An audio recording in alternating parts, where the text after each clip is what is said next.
Joined by a guest live on the broadcast. We are being joined by former Advocate General of Maharashtra, Shreehari Aney. Thank you so much, sir, for joining us on the broadcast. Of course, my first question to you over here is, will the rebel group have any sort of recognition under law?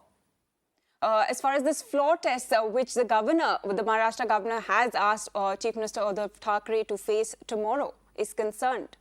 Well, the rebel group is only a rebel group in terms of what the media says. They're still, according to them, pretty much a part of the Shiv Sena. They have not been disqualified. The Supreme Court stopped the disqualification proceeding. As such, as an elected representative, they have every right to sit in the House. But may I talk to you a little about what the governor has done, which is very peculiar, in the sense it's unprecedented, in case you'd like to hear that. Right. I don't much care to comment on the politics, so you have enough people who will tell you that.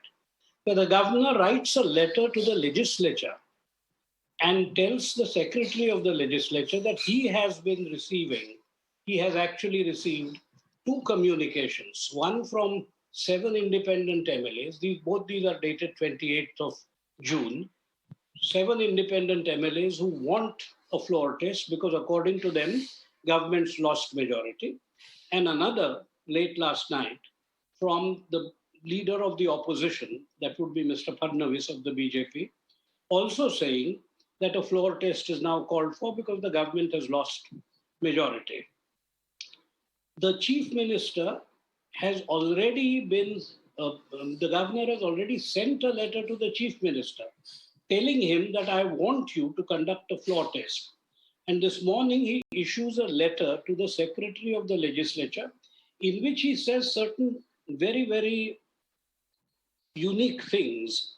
Apart from the usual quoting of the constitutional provisions, he tells the legislature secretary that he finds there is a law and order problem around Bombay and that the media has highlighted the differences that are cropping up in the Maharashtra area and the way public has been reacting. And he therefore directs a special session of the legislature under his power under Article 174 and 175 to start at 11 o'clock on 30th of this month.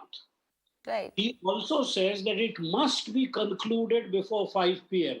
So you can't adjourn it, you can't extend it, you can't continue it.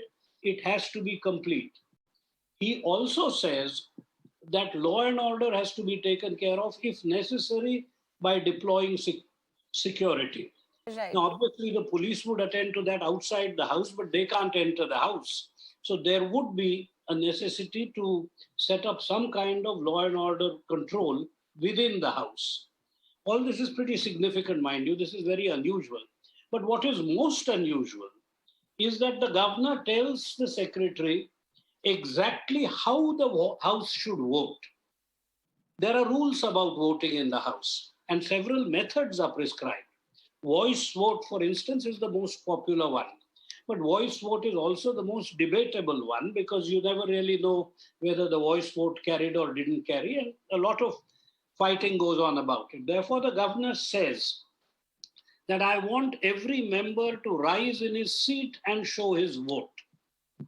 Cast his vote, which effectively means that crossing the floor will be put an end to, and horse trading will be minimized, and people will know exactly who voted for and who voted against the motion.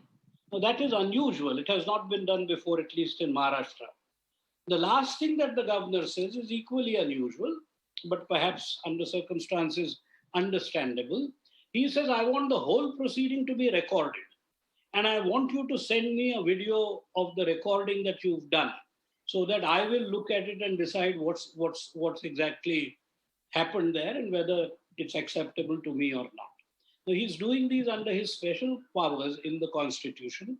They have never hitherto before been used in this manner. And that's what makes it so unusual. Right, Mr. Shreehari, thank you so much for joining us on the broadcast and sharing your views.